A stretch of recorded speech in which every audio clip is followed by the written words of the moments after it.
ቢስሚላህ ሰላሙ አለይኩም ወራህመቱላሂ ወበረካቱሁ። ውድና የተከበራችሁ ወንድሞቼ እና እህቶቼ ዛሬ የማመጣው ነጥብ ከባድ ነጥብ ነው። በደንብ አድርጋችሁ ስሙኝ። መስማት ብቻ አይደለም አሰሙ። ለሌሎች ወንድሞች እህቶቻችሁም ላኩላቸው ይሄንን ቪዲዮ በዋትስአፕ በቴሌግራም ከፈለጋችሁ ስቶሪ ላይ ያስቀምጡትና ማንንም ሰው ይጠቀምበት። ምክንያቱም ሀገራዊ ጉዳይ ስለሆነ አንድ ወንድም ደውሎልኝ በቅርቡ የተዋወቁት አንድ የሌላ ሀገር ዜጋ አለ አለኝ እና ከሱ ጋር እየተጫወትን እያወራን እናንተ ኢትዮጵያውያን እኮ በጣም ጎበዞች ናችሁ፣ በጣም ደስ የሚል ስነ ምግባር አላችሁ፣ አንተ ግን ከነሱም በሆነ ነገር ትለያለህ አለኝ አለ። ከሌሎቹ ከማቃቸው ኢትዮጵያውያኖች በምንድነው የምለየው ስለው አንተ ንጽህናን ትጠብቃለህ፣ ወላ ብብትህ ወላ አፍህ አይሸትም፣ ደስ ይላል ሽታህ አለኝ አለ። አንገቴን ደፋሁ አለኝ። ምክንያቱም በሀገር ደረጃ ግማታም ስትባል አስበዋል ምን ያህል እንደሚከብድ። ልጁ በጣም ግልጽ ነው ሲነግረኝ ማለት ነው። ልጁ ይሄኛው ልጅ በጣም ግልጽ ነው። በሀገር ደረጃ ነው ግማታም የተባለው። ወላሂ በጣም ነው የተሰማኝ አለኝ። በጣም ተሰማኝ። ግን አለ ወደ ማህበረሰባችን ልማድ ስመለስ ሳስበው ሰውዬ የተናገረው ነገር ብዙም ከእውነት የራቀ ነገር አይደለም። በተወሰነ ደረጃ አለብን ያ ነገር። እስቲ እናውራ አንድ ባንድ ማለት ነው። ምሳሌያዊ አነጋገር ተብሎ ከሚጠቀሱ ነጥቦች መካከል አንደኛውን ላንሳላችሁ። ወንድ ልጅ እግሩና ብብቱ ካልሸተተ ምን ሆኖ እንደሆነ ምን ማለት ነው? ብብቱና እግሩ ካልሸተተ መሽተት አለበት ማለት ነው? ምንስ ስለሆነ ነው የሚሸተው? የሰው ልጅ እንደሆነ እሱን እስቲ መጣበታለሁ። ከኢስላም ጋር ያለውን ግንኙነት መጣበታለሁ። ኢስላም እንዴት አድርጎ ይሄን ነገር ተህዚብ እንዳደረገ የሰው ልጅ እንዴት አድርጎ ጽድት ማለት እንዳለበት እንዴት እንዳስተማረ እስቲ መጣበታለን። የኛ ማህበረሰብ ጥርስህን በቡሩሽ ተቦረሸው ወንተንሳ በሳሙና ታጠበው ስትለው አረ ይለምድብኛል። እሱ የሚፈራው ምንድነው? ከግማቱ ዓለም ወጥቶ ወደ ጽዳቱ መውጣቱን በጣም ይፈራዋል። ይለምድበታል ጽዳቱ። ብብትህን ለምን ዶድራንት አትቀባም? አረ ይለምድብኛል። ወደ ሐዲሱ ደግሞ እንምጣ። ወደ ሐዲስ ነበዊ ደግሞ እንምጣ። ከሐዲስ በፊት የሆነ አንድ አባባል ልበልላችሁ። ዝናቡ መጣ ተንጠባጠበ። ኮሜንት ላይ የሆነችን ቃል ብቻ ከውስጥ አውጡና ጻፉልኝ፣ የሚሞላውን ቃል ማለት ነው።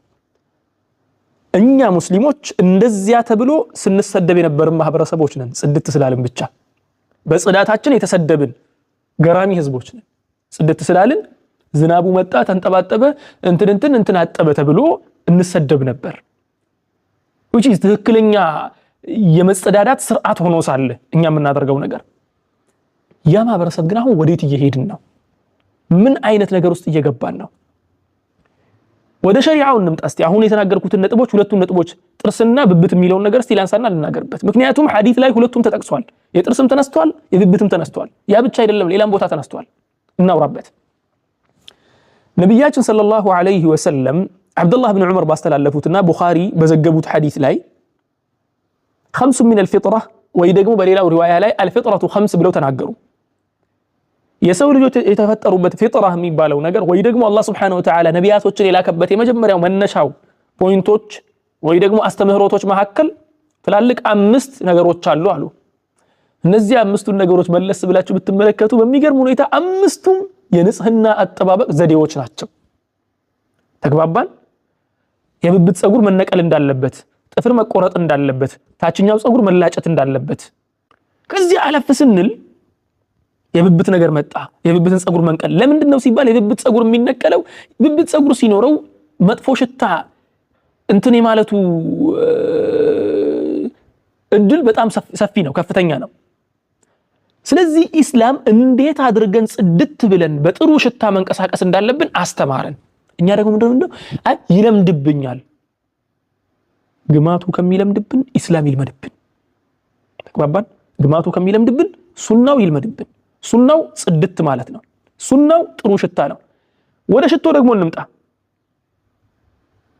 ሽቶ የሚቀባ ብዙ ሰው አታዩ።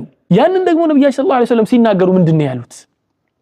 حبب إلي من دنياكم الطيب والنساء እናንተ ከምትኖሩባት ዓለም በአጠቃላይ እኮ እኔ ዘንድ በጣም ተወዳጅ ከተደረጉ ነገሮች መካከል አንዱ ምንድነው ያሉት? አጥይብ ነው ያሉት። መጀመሪያ ያነሱት እንዲሁ እሱን ነው። አጥይብ ሽቶ ነው። ሽቶን በጣም ይወዱ ነበር። እሳቸው ሽታቸው ራሱ የእሳቸው ሽታ ሰሃቦች ሁላ በጣም ይወዱላቸው ነበር። حتى ከእሳቸው የሚወጣው ላብ የሚጠቀሙትን ሽታ ነው የሚይዘው። ሲጀመር በጣም ምርጥ መዓዛ ነበረው፣ ጥሩ ሽታ ነበረው። የዚያ ነብይ ተከታዮች ነን እኛ። ውርደት ነው ከኛ መጥፎ ሽታ መውጣት። ወደ አፍ ማጽዳት ነገር ደግሞ እንምጣ። ጥርስን ለምንድነው የማትቦረሸው? ለምንድነው ሳሙና ኧረ ጥርስ ይቦረቡራል። ጥርስ የሚቦረቡረው ምግብ በልተህ ሲጋራ አጭሰህበት ጫት ቅመህበት የፈለክ ነገር አድርገህበት ዝም ብለህ ሳትታጠበው መሄድ ነው ጥርስን የሚቦረቡረው የሚያጠፋው የሚያሸተው እንዲሸት የሚያደርገው። ጽዳቱን ደግሞ የሚጠብቀው ምንድነው ካልክ ሐዲስ ላይ አለልክ። ነብያችን ሰለላሁ ዐለይሂ ወሰለም በአንድና በሁለት አይደለም ብዙ ሐዲሶች ላይ ደጋግመው ተናግረዋል በዚህ ጉዳይ ላይ። ምንድነው ያሉት? ለውላ አን አሽቀ ዐላ ኡመቲ ለአመርቱሁም ቢስቲዋኪ በዕደ ኩሊ ውዱእን፣ በሌላ ሪዋያ ላይ ደግሞ ቀብለ ኩሊ ሰላቲን አሉ። ከሰላቶች በፊት ሰላት ከመስገዱ በፊት ሁሌ ሲዋክ እንዲያደርጉ ባዘዝኳቸው ነበር። ያ ማለት ሲዋክ ማድረጉ ትልቅ ሱና ነው ማለት ነው። ከሁሉም ሰላት ጋር የሚተሳሰር ሱና ነው። ጽዳትን መጠበቅ አላህ ፊት ነው የሚቆመው። አሁን ደግሞ አንድን ሰው ታያለክ ቅሞበት አጨሶበት አፉን ሳያጥብ ወይ ደግሞ ሳይፋቀው ምንም አይነት ሳሙና ሳይጠቀም የሆነ የነበረበትን ሽታ እንኳን የሚያስለቅቅ ነገር ሳይጠቀም በዚያው ሽታ እሰግዳለሁ ብሎ መስጂድ ድረስ ይመጣል። ነብያችን ሰለላሁ ዐለይሂ ወሰለም ሲናገሩ ስለ ቁልቢ የተናገሩት ነገር ታስታውሳላችሁ። ቁልቢን የበላ ሰው ፈላ ይቅረበና መስጂድ ሙሰላና ብለው ተናግረዋል ሰለላሁ ዐለይሂ ወሰለም ወከማ ቃል ዐለይሂ ሰላቱ ወሰለም። ስለዚህ ወንድሞቼ እኛ ሙስሊሞች ሁሉም ነገር ተቀምጦልናል። خلاص ፕላኑ ተቀምጦልናል። ጽድት በሉ፣ ሰውነታችሁ በአጠቃላይ ይጽዳ፣ ሽቶ ተጠቀሙ፣ አፋችሁ ይጽዳ። ነብያችን እኮ ሰለላሁ ዐለይሂ ወሰለም ሲናገሩ ንግግራቸው ይጣፍጥ ነበር ይባላል። ንግግሩ የሚጣፍጥ ሰው አብዛኛውን ጊዜ ጽዳቱን የማይጠብቅ ከሆነ አጠገቡ የሚኖሩ ሰዎች የሱን ንግግር ቶሎ ጨርሰው መሄድ ነው የሚፈልጉት። የነብዩ ሰለላሁ ዐለይሂ ወሰለም ባልደረቦች እኮ እሳቸው ንግግራቸውን ደግሞ እንዲደጋግሙ በጥያቄ እኮ ነው የሚይዟቸው። አንቱ የአላህ መልእክተኛ እንዲህ ቢሆንስ እያሉ ነበር የሚያዳምጧቸው። ለምንድነው ሲባል እሳቸውም ሽቶ ስለነበሩ ነው ራሳቸው። ተግባባን? ያንን ሽቶ ነብይ እንከተላለን እያልን ደግሞ እኛ የሽቶ ጠላት መሆን ከሽቶ መራቅ የለብንም። በሀገር ደረጃ ደግሞ በመንግስትም ደረጃ ይሄ ነገር ቢታወጅ ደስ ይለኛል። እኔ ከባቢ ሳይንስ ምናምን ተብሎ በልጅነታችን ተምረናል። በኦሮሚፋ ደግሞ ሐዋሳ ይባላል። ሐዋሳና ሳይንስ ተብሎ የምንማረውና ሳይንሲናኖ ቁልቁሊነ መታኦፊ ይባላል። የግል ንጽህና ተብሎ ተምረናል አይደል? በቃ ይበቃል። እዚያ ነው የተማረው ነገር አሁን ፕራክቲካሊስቲ ወደ ስራ ይገባ። ለማንኛውም ምን ልላችሁ ፈልጌ ነው ከሸሪዓው አንፃር የምናየው ከሆነ والله الذي لا اله الا هو የነብዩን ሱና መያዝ ከመግማት በብዙ እጥፍ የተሻለ ነው። የማይሆን ሽታ ተከናንበን ከምንሄድ የነብዩን ሽታ የነብዩን ሰለላሁ ዐለይሂ ወሰለም ሱና ይዘን ሽታችንን አጽድተን ጽድት አድርገን ሽታችን ያማረ አጠገባችን የሚቀመጥ ሰው ሁላ በእኛ መታወድ የሚፈልግ የኛ ሽታ ደስ የሚለው መሆን አለበት።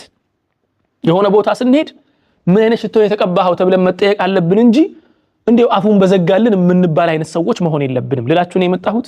አላህ Subhanahu Wa Ta'ala ንጽህናቸውን ጠብቀው የነብዩን ሰለላሁ ዐለይሂ ወሰለም ሱናን አሟልተው መልካም ምንዳ ካገኙ መልካም ባሮች መካከል ያድርገን እላችኋለሁ። ጨርሻለሁ። ለሁሉም ሰው ሼር አድርጉ። ንጽህናችንን እንጠብቅ። በመጨረሻም ከመጥፎ ሽታና ነብዩ ሰለላሁ ዐለይሂ ወሰለም ከከለከሉት ሽታ ወደ ጥሩ ጠረንና ወደ ሱናው ሽታ ኑ ለማለት ነው የመጣሁት። አላህ Subhanahu Wa Ta'ala በዱንያም በአኺራም ከላይም ከውስጥም የጸዱ ሽታቸው ያማረ በዱንያም በአኺራም አላህ ዘንድም ጥሩ ምንዳ ካገኙ ባሮች ያድርገንላችኋለሁ። አላህ ብዬ ወዳችኋለሁ። ሰላሙ አለይኩም ወራህመቱላሂ ወበረካቱሁ።